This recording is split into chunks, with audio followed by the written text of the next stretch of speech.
लेकिन एक और बहुत इंपॉर्टेंट चीज़ है कि अभी कुछ ही कहने के वक्त रह गया कि टेस्ट की बात हमने करनी थी और टेस्ट होना था और उसके बारे में गुफ्तगू जो है वो स्टिल जारी है। अभी तक कोई ऐसी अपडेट आई नहीं है कि बांग्लादेश टेस्ट सीरीज़ होंगी या नहीं, लेकिन जो पॉलिटिकल सिचुएशन इस वक्त है, शेख हसीना के जाने के बाद शकीबुल हसन भी मंजर आम से गायब हैं, तो क्या आपको लगता है कि ऐसी सिचुएशन में इस केले के रायट्स वाले तमाम मंजर में पॉसिबल है कि स्पोर्ट्स इफेक्ट नहीं होगा और पाकिस्तान में टेस्ट सीरीज़ होंगी? देखिए, दो चीज़ें हैं। एक ये है कि अगर तो पाकिस्तान ने ट्रैवल करना होता बांग्लादेश तो हालात मुख्तलिफ होते। अब बांग्लादेश ने आना है पाकिस्तान खेलने के लिए और जो शेड्यूल था वो ये था कि 17 अगस्त को उन्होंने पाकिस्तान पहुंचना था। बिल्कुल। और आज के दिन के बाद अभी उस शेड्यूल के मुताबिक दिन काफ़ी बचे हुए हैं, लेकिन पाकिस्तान क्रिकेट बोर्ड ने बांग्लादेश क्रिकेट को ये एक पेशकश ज़रूर की है कि अगर आप अपनी टीम को पहले भेजना चाहते हैं प्रैक्टिस के लिए तो आप उनको भेज सकते हैं, क्योंकि जो वहाँ पर सियासी हालात हैं, मुजाहरे जिस तरीके से हो रहे हैं, हुकूमती सतह पर तब्दीली आ रही है और लोग सड़कों पर हैं, मतलब हालात वहाँ पर मामूल के मुताबिक नहीं चल रहे हैं, तो ज़िंदगी उनकी मुतासर हुई है। तो पाकिस्तान क्रिकेट बोर्ड ने उन्हें यह कहा कि आप अपनी टीम को जल्द पाकिस्तान भिजवा दें, क्योंकि एक प्रैक्टिस सेशन मेरा ख्याल है 1-2 रोज़ कबल उनका जो था वो हो नहीं पाया था। ट्रेनिंग उन्होंने करना थी, पाकिस्तान आने के लिए जो तैयारियाँ उन्होंने करनी थी, जैसे हमने कहीं जाना होता है तो ट्रेनिंग कैंप लगता है, तो उनका जो ट्रेनिंग कैंप था वो ट्रेनिंग हो नहीं पाई। तो इस हवाले से अगर पाकिस्तान ने जाना होता तो हालात कुछ और होते, फिर ये हम कह सकते थे, ये ज़ेरे गौर होती कि ट्रैवल हो या ना हो, सीरीज़ हो सकती है या नहीं हो सकती है। लेकिन चूंकि उन्होंने ट्रैवल करना है पाकिस्तान की तरफ तो वो निस्बतन आसान है, बजाय इसके कि अगर उनके पास वहाँ पर ट्रेनिंग फैसिलिटीज़ ज़रा उतनी नहीं है, क्योंकि ऑपरेशन सारे के सारे रुके हुए ना, उनके मामूल की ज़िंदगी मुतासर है, निज़ाम दरम भरम है। तो उससे बचने के लिए पाकिस्तान क्रिकेट बोर्ड ने उनको ये पेशकश कर दिया कि आप अपनी टीम को पहले पाकिस्तान भिजवा दें और वो यहाँ पर ट्रेनिंग कर लें। पाकिस्तान के पास हालात बिल्कुल ऐसे नहीं है, ज़िंदगी मामूल के मुताबिक यहाँ पर चल रही है। तो ये ज़रूर है, चूँकि जिन खिलाड़ियों का आपने जिक्र किया है जैसे शकीबुल हसन, तो ख़ासा इन्फ्लुएंस था जो बांग्लादेश की क्रिकेट टीम है ना, उनमें भी सियासी तौर पर, क्योंकि मेरा ख्याल है वर्ल्ड कप से पहले जो 2023 का वर्ल्ड कप था, इनकी सिलेक्शन के ऊपर कुछ मामलात हुए थे और मेरा ख्याल है शायद तमीम इकबाल प्राइम मिनिस्टर साहबा के पास पहुंच गए थे। बिल्कुल ऐसे और ये उनकी बराह रास्त कहीं ना कहीं खिलाड़ियों के थे राब्ते अपनी हुकूमत के साथ, और वहाँ से कहीं ना कहीं चीज़ें कुछ होती थी। लेकिन बहरहाल अब सबसे पहले तो ये है कि वहाँ पर जितने भी लोग हैं वो महफूज रहें, और जो बिलखुसूस उनके क्रिकेटर्स हैं उन्होंने पाकिस्तान खेलने के लिए आना है, और अगर वो वहाँ पर ट्रेनिंग नहीं कर पा रहे हैं तो पाकिस्तान क्रिकेट बोर्ड का ये फ़ैसला बहरहाल दुरुस्त है। इन्होंने उनको जो पेशकश की है कि आप आएँ और यहाँ पर आकर ट्रेनिंग कर लें। सो ये सीरीज़ जो आपका एक ख़दशा है कि हो पाती है या नहीं हो पाती, मेरा ख्याल है इसके इम्कानात हैं कि सीरीज़ पाकिस्तान और बांग्लादेश की जो टेस्ट सीरीज़ है ये शेड्यूल मामूल के मुताबिक हो जाएगी।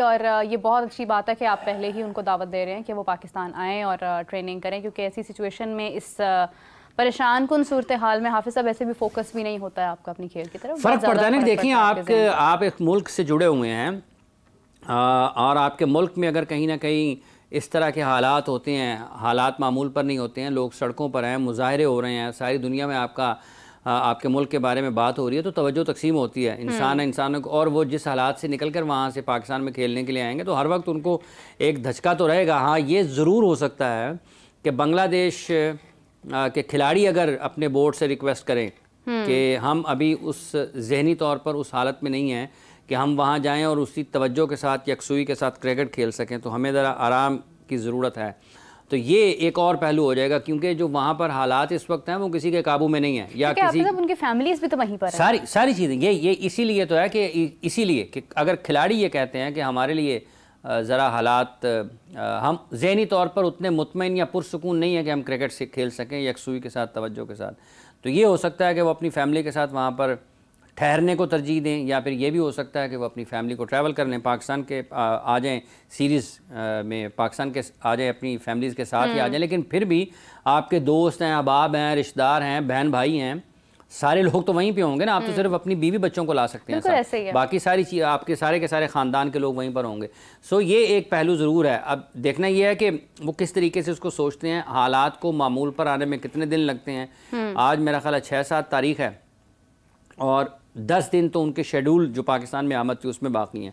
अगले 4-5 दिन में अगर कुछ हालात बेहतर होते हैं, वैसे इतना इतनी आसानी से होता नहीं है। जब इतनी बड़ी सतह पर तब्दीली आ जाए तो उसको कुछ वक्त लग जाता है, 2, 3, 4 हफ्ते भी लग जाते हैं, हो सकता है ज़्यादा। अल्लाह करे कि जल्द ठीक हो जाए, उनकी ज़िंदगी मामूल पर आए और वो जितने भी शहरी हैं बांग्लादेश में वो अपनी मामूल की ज़िंदगी की तरफ वापस लौटें। और उन क्रिकेटर्स के लिए स्पेशली हमारी दुआएं हैं कि ये महफूज रहें अपने अहल खाना के साथ, और अगर वो पाकिस्तान अपनी फैमिलीज़ के साथ भी आना चाहेंगे तो पाकिस्तान क्रिकेट बोर्ड उन्हें एंटरटेन करेगा। सो बहुत ज़्यादा इस हवाले से कि अगर वो ट्रैवल करना चाहें पाकिस्तान इस सीरीज़ के लिए अपनी फैमिली के साथ, मेरा ख्याल है पाकिस्तान क्रिकेट बोर्ड को ये ऑफ़र कर देनी चाहिए कि अगर आप अपनी फैमिलीज़ के साथ भी आना चाहते हैं तो हम आपकी देखभाल यहाँ पर करेंगे। बिल्कुल करनी चाहिए। और आई थिंक कि अगर फैमिली पर्सनल जो एक फैमिली आपकी उनके अलावा भी अगर जो आपके बीवी बच्चे अगर आपके साथ आना चाहते हैं, हाँ, ये बात इसके अलावा भी जो भी लोग आना चाहते हैं, Pakistan is always good in the hospitality and everything. तो पाकिस्तान को इस चीज़ में उनको सपोर्ट करना चाहिए और उन्हें बुलाना चाहिए, क्योंकि अगला हमारा उनके साथ एक सीरीज़ का सिलसिला जारी हो जाएगा।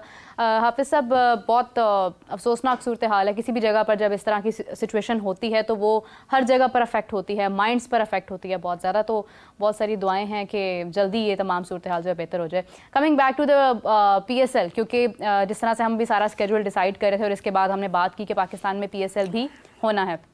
हाफिज़ साहब, कुछ सोर्सेज ये भी कह रहे हैं कि शायद PSL का जो वेन्यू है वो चेंज हो जाए, पाकिस्तान में ना हो और UAE में शिफ्ट हो जाए। और पता नहीं इसके अंदर तमाम लोग आने के लिए एग्री होंगे या नहीं, क्योंकि अभी इंग्लैंड की अगर हम बात करें तो उसने तो कह दिया कि शायद वो PSL 10 में अपनी शमूलियत ना दें। इसी के साथ साथ फ्रेंचाइजिस का भी कहना था कि वो भी चाहते हैं कि PCB PSL को मत डील करे, उनको एक अलग बोर्ड चाहिए जो PSL को डील करे। PSL का PCB से कोई ताल्लुक नहीं है, फ्रेंचाइजिस का कहना है। क्या हाफिज़ साहब आप समझते हैं कि PCB से हटकर PSL जैसी बड़ी लीग पाकिस्तान में ज़्यादा स्मूथली चल सकती है? देखें, वो एक इंतज़ामी फ़ैसला है। 2-3 हिस्से हैं आपके सवाल के। एक यहीं से शुरू कर लेते हैं जहाँ से आखिर से शुरू करते हैं। ये एक इंतज़ामी फ़ैसला है कि क्या PSL के इंतज़ामात के लिए एक अलग से बोर्ड बनाया जाए, और ये शुरू दिन से है। एक उनकी गवर्निंग काउंसिल है, लेकिन वो जब चेयरमैन का दिल करता है वो बुला लेते हैं, कोई भी चेयरमैन उसकी मीटिंग बुला लेते हैं। वो भी रूटीन में होती नहीं है, मतलब जितनी उसके ऊपर गुफ्तगू होनी चाहिए। वो 1.25 महीना की टूर्नामेंट होता है, उसमें PSL के लोग नज़र आते हैं, बाकी वो सारा पाकिस्तान क्रिकेट का काम करते रहते हैं। तो उनका ये मानना है कि इसको एक अलग इदारे के तौर पर बनाया जाए, इसका अलग स्टाफ हो जो कि सारा साल इसके लिए काम करता रहे। अभी तक तो जो हालात हैं वो तो बड़े मतलब पतले से हालात हैं उनके, जिस तरीके से वो PSL को डील करते हैं। फ्रेंचाइजीज़ का ये कहना कि ये बिल्कुल अलग, उनका जायज़ मुतालबा है, और ये अब से नहीं है, ये जब शुरू हुई थी उस वक्त ही शुरू हो गया था। इसको एक क्या लफ्ज़ उस वक्त इस्तेमाल हुआ था, मेरे जहन से निकल गया, कि इसको बिल्कुल क्रिकेट बोर्ड से अलग कर दिया जाए। इसके तमाम ऑपरेशंस जो हैं, इसका दफ्तर जो है, इसका स्टाफ जो है, उसका पाकिस्तान क्रिकेट बोर्ड के साथ कोई लेना देना नहीं होगा, कोई ताल्लुक़ नहीं होगा, कोई इन्फ्लुएंस नहीं होगा। वो एक आज़ाद इदारे के तौर पर चलेंगे। वो आज तक हुआ नहीं है। अगला सीज़न है 10वां। अब पाकिस्तान क्रिकेट बोर्ड ने ये फ़ैसला करना है कि क्या उन्होंने ऐसे ही इन मामलात को चलाना है, या फिर PSL के कुछ ज़्यादा बेहतर अंदाज में चलाने के लिए उन्हें एक आज़ाद और ख़ुद मुख्तार इदारे के तौर पर चलाना है, अलग करना है या नहीं करना है। दूसरी आ गई वेन्यूज़ की बात। 2000 जो अगला सीज़न है 2025 का, उसमें एक तो पाकिस्तान क्रिकेट बोर्ड को PSL के मामले में ये रहना है चैलेंज के IPL के साथ इनकी एक तरफ IPL हो रही होगी, दूसरी तरफ PSL के मैचेस हो रहे होंगे। दूसरा ये है, क्योंकि अभी तक ये था कि शायद दोनों साथ साथ चल रही होंगी, क्योंकि चैम्पियंस ट्रॉफी की वजह से हमारा जो रूटीन विंडो है PSL का वो मुतासर हुआ है। तीसरा ये है कि जैसे UAE की बात है, चूँकि पाकिस्तान क्रिकेट बोर्ड ये चाह रहा था गुज़िश्ता बरस से कि इसी बरस से कि आइंदा बरस 2025 में होने वाली PSL के जो मैचेस हैं, कुछ मैचेस प्ले ऑफ या फाइनल तक ये उसको इंग्लैंड में लेकर जाना चाह रहे थे कि वहाँ पर करवाएं।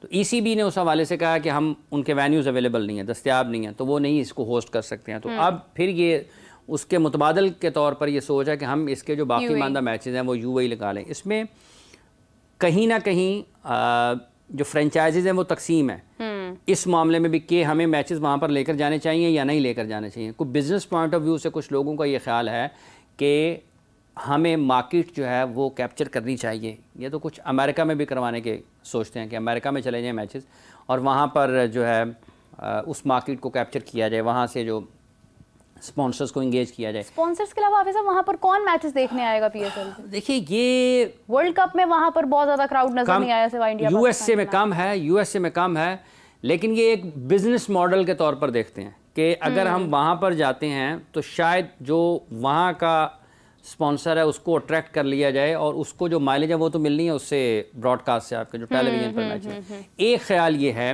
कि वहाँ पर लिया जाए। एक ख्याल ये यूके भी इसीलिए लेकर जा रहे थे कि कुछ और फ्लेवर ऐड किया जाए। अब अगर यूके नहीं हो रहे हैं, इंग्लैंड में नहीं कर पा रहे हैं, तो फिर ये कहेंगे कि यूएई में कर लें, दुबई में, मुत्तहिदा अरब अमारात के स्टेडियम्स में। अब इस मामले में कि अपने मैचेस पीएसएल के और किसी जगह पर करवाने के मामले में जो फ्रेंचाइज मालकान है उनकी सोच मुख्तलिफ है। बाज़ लोग ये समझते हैं नहीं जाने चाहिए, 6 लोग हैं उनमें से ना 6 फ्रेंचाइज मालकान हैं, कुछ के ख्याल में होने चाहिए, कुछ के ख्याल में नहीं होने चाहिए। पाकिस्तान क्रिकेट बोर्ड को बुनियादी तौर पर इस पर क्लैरिटी देनी चाहिए कि ये क्यों है, इसके जाने के क्या फ़वायद हैं और इसके पाकिस्तान में होने के क्या नुकसान आते हैं। अगर ये जाती है पीएसएल के कुछ मैचेस हम किसी और मुल्क में ले जाते हैं तो उसके नुकसानात क्या हैं, और पीएसएल के मैचेस अगर हम यहीं पर करवाते हैं तो उसके क्या फ़वायद क्या हैं, तो फिर ज़्यादा बेहतर तरीके से सूरत वाज़ेह हो जाएगी। लेकिन इसके ऊपर एक आध दिन में अपडेट करेंगे इंशाल्लाह। आपने अभी साहब अभी आप जैसे बात कर रहे थे, मेरे जहन में ऐसे एक मासूमाना सा सवाल आ गया। आप देखिए कि एक पीएसएल है, उसमें मुख्तलिफ टीम्स हैं और मुख्तलिफ उसके अंदर लोग मौजूद हैं जिनकी फ्रेंचाइजेज़ हैं, और हर किसी की अपनी सोच है, अपना अंदाज़ है। गो के जो मैं बात करने जा रही हूँ उसका कोई मवाजना उस चीज़ से नहीं है, लेकिन फिर भी एक सोच की बात कर रही हूँ। सिलेक्टर्स अगर इतने सारे होंगे, 5 से 6 सिलेक्टर्स होंगे, उनकी भी एक अपनी सोच होगी, एक अपनी पसंद होगी, एक अपनी नापसंद होगी। एट द एंड पीसीबी को ये डिसाइड करना है कि सही चीज़ क्या है, गलत क्या है, उनको एक पाथवे बताना है। हाफिज़ साहब, एक इंडिपेंडेंट होने के बावजूद आप एक पेज पर नहीं आ रहे हैं। सेम हाउ अगर हम सिलेक्टर्स की बात करें तो वो एक पेज पर कैसे आ सकते हैं when it comes to selecting the team? बहुत मुश्किल सूरत हाल। आ सकते हैं सिलेक्टर्स। देखें, जब आप 5 लोगों की सिलेक्शन कमेटी बनाते हैं ना, हाँ। 5 लोगों की, जो बहुत ज़्यादा बहस मुबाहिसा होता है वो 1-2 खिलाड़ियों के ऊपर हो रहा होता है, 1-2 कन्विंस होते हैं, बाज़ औक़ात नहीं भी होते हैं। लेकिन जब आप 5-6 लोगों की 5 लोगों की सिलेक्शन कमेटी होती है ना, उसमें आप डिबेट करते हैं। चूँकि आप इत्तफ़ाक़ राय से टीम मुंतखब करते हैं, उन 15-16 खिलाड़ियों में से 1-2 के ऊपर ज़्यादा बहस हो रही होती है। फिर वो उसके बारे में जो ये समझ रहा होता है कि फ़र्ज़ कर लें, वो कहते हैं कि बाबर को आराम करवा दिया जाए। 2 सेलेक्टर्स इसके ऊपर कहते हैं जी नहीं होना चाहिए, 3 कहते हैं आराम करवाना चाहिए। ठीक है, तो वो ये नहीं कहेंगे उस फौरी तौर पे यार ठीक है तुसी 2 तो असी 3 ना, उसके ऊपर बहस मुबाहिसा होगा कि क्यों चाहते हैं। फिर उसके वो पॉइंट्स लिखेंगे, इस बुनियाद पर हम ये कहते हैं कि आराम होना चाहिए, इस बुनियाद पर वो कहेंगे हम ये कहते हैं कि नहीं होना चाहिए।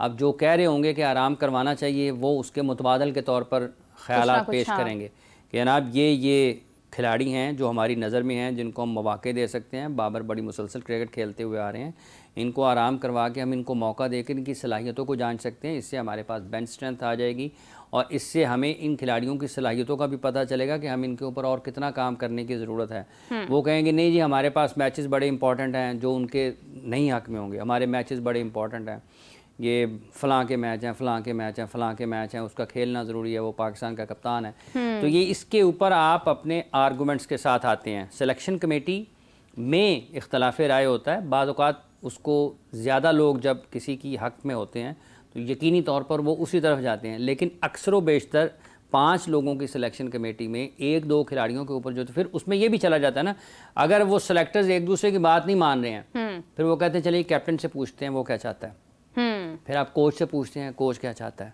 तो आपके पास मुख्तलिफ ख़यालात आते हैं, तो फिर कहीं ना कहीं कन्विंस हो जाते हैं लोग, क्योंकि उनको पता है कि जो लोग बात कर रहे हैं वो भी क्रिकेट के बारे में कर रहे हैं। तो ये अब बाज़ औक़ात अगर कोई ऐसी सिलेक्शन कमेटी हो जिसका कोई सरबराही ना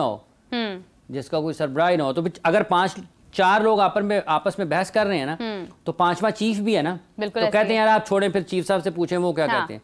चीफ कहेगा यार ठीक है, अगर ये 3 लोग इस पे कह रहे हैं ना, तो मेरा भी ख्याल यही, हम इस मरतबा इसको मौका दे लेते हैं, अगली सीरीज़ में हम ये इसको रिव्यू कर लेंगे। तो ये उसके अमूमी तौर पर काम करने का अंदाज है।